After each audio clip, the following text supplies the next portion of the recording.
업종별 모범 사례 발표를 진행하도록 하겠습니다. 먼저 석유화학 업종의 대표로 국도화학의 김규성 팀장님께서 사례를 공유해 주시겠습니다. 네, 안녕하십니까. 석유화학 업종으로 이제 참여를 했던 국도화학의 인사팀 김규성 팀장이라고 합니다. 반갑습니다. 네, 앞서 KPMG에서 석유화학 업종에 대해서 설명을 너무 잘 해주셔서 저는 간단하게 저희가 참여했던 컨설팅의 순서라든지 저희가 핵심적으로 봤던 요소들을 한두 가지만 소개를 드리도록 하겠습니다. 네, 매년 모든 기업이 이제 근로자들의 처우 인상에 대해서 많이 고민을 하고 있는데요. 저희도 매년 2월에서 3월 처우 인상에 대해서 스터디를 하게 됩니다. 그래서 저희가 작년에 처우 인상을 할 때 좀 한계점이 좀 몇 가지가 있어서 그 부분을 고려해서 고용노동부 사업에 참석을 하게 되었고요.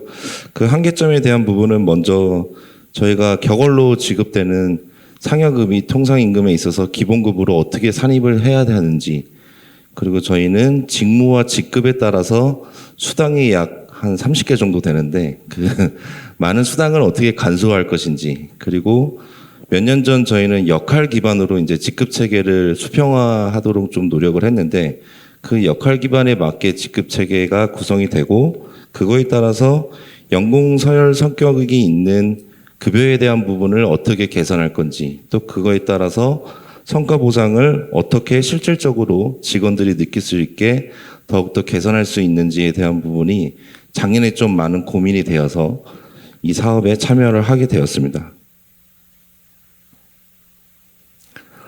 그래서 작년 24년 저희가 7월에 이제 KPMG와 컨설팅을 시작하게 되었고요.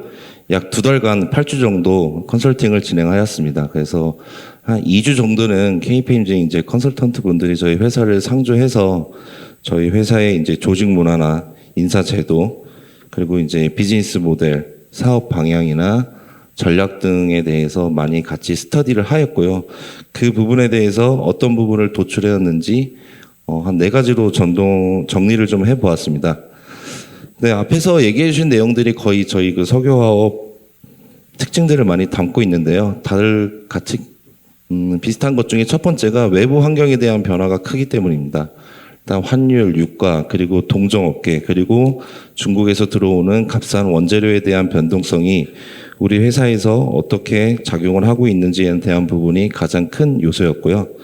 두 번째는 당사가 좀 핵심 가치에서 가장 중요하게 생각하고 있는 고객 가치를 어떻게 실현할 것인지, 그래서 이 부분에 차지하고 있는 핵심 직무들이 어떻게 차별적인 경쟁력을 가질 수 있게 보상을 강화할 것인지, 그리고 세 번째는 다양한 고정급이 직원들한테 어떻게 인식이 되고 그리고 매년 좀 급속도로 늘어나는 급여에 대한 부분을 회사에서 어떻게 추정하고 관리할 것인지, 그리고 마지막으로는 경영 실적에 따른 보상이 직원들한테 얼마나 공평하고 또 형평성에 맞게 지급이 될 것인지, 이 부분들을 총 4가지로 정리를 하였고, 그거에 대한 방향성은 저희가 경영 환경 및 고객 니즈 적기 대응을 위해서 스타 플레이어 육성보다는 조직 전반적인 평균 역량을 향상시키는 부분으로 컨설팅을 방향을 잡아가도록 해보자라고 해서 이 부분을 진행하게 되었습니다. 그 중에서 저희가 마지막으로 얘기해 드렸던 저희 연말 성과 상여에 대해서 간단하게 설명을 드리도록 하겠습니다.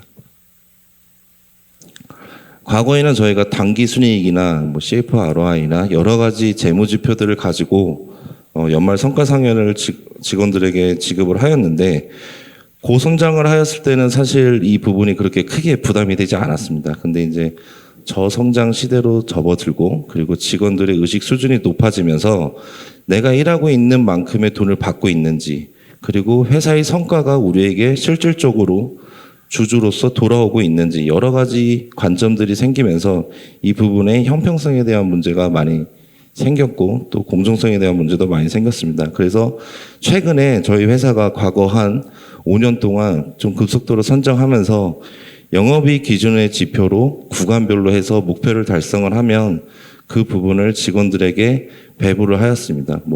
여기에 나온 숫자 꼭 맞는 건 아니지만 저희가 뭐 영업이익을 3% 달성했으면 뭐 기본급의 뭐 200%, 300% 그리고 더 많이 나오면은 뭐 1500% 이런 식으로 이제 지급을 하였는데 앞서 말씀드렸던 것처럼 화학사업의 특성상 경영 환경의 변화 그리고 신규 사업 그리고 저희가 신규 먹거리를 찾다 보니까 투자금이라든지 이런 부분에서 많은 어려움이 좀 있었습니다. 인건비에 대한 부분이 회사에서 고정급으로서 얼마나 많은 포션을 차지하고 그 유동성이 회사의 사업에 있어서 얼마나 잘 연계되는지 이런 부분들이 경영진이나 아니면은 스태프들에게는 큰 과제였습니다. 그래서 이 부분을 어떻게 정리를 할까 하는 고민 끝에 아까 말씀드렸던 이 공유제 형식으로 바꿔보자라는 식의 지급 관점을 좀 변경해 보았습니다. 그래서 직관적으로 영업이익을 몇 프로 달성했을 때 기본급의 몇 프로 주겠다라기보다는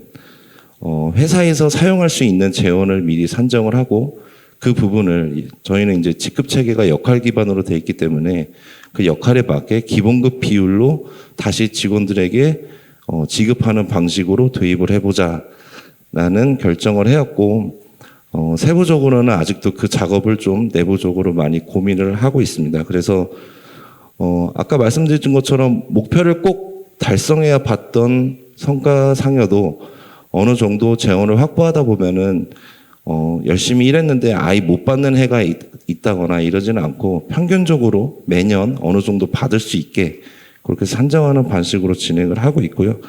이 부분을 좀 실현하기 위해서는 사실은 경영진의 의사결정보다는 전체적으로 회사 직원들이 이 부분을 받아들일 수 있고 그 다른 인사제도랑 결합을 해서 조금 부드럽게 실질적으로 체감할 수 있는 그런 성과상여를 만들려고 노력을 하고 있습니다. 그래서 저희는 연말 성과상여 그리고 말씀 안 드린 다른 것들도 좀 있는데요. 26년에는 그것들을 키포인트로 잡고 저희가 개선안을 도출해서 실현하려고 노력을 하고 있습니다. 네, 간단하게 저희 사례를 공유드렸습니다. 감사합니다.